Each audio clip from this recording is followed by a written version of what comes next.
Segundo andar? Rapidinho. Mas, espera. Por que o 7 acendeu sozinho?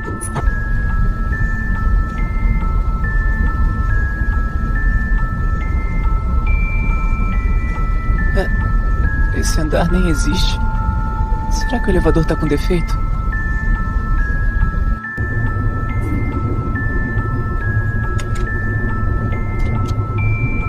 Tá, eu só vou olhar e sair.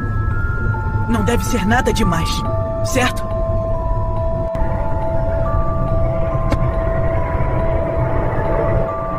Tem alguém aí?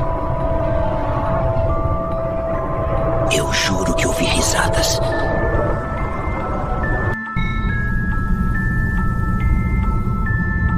Se não existe esse andar, quem me chamou?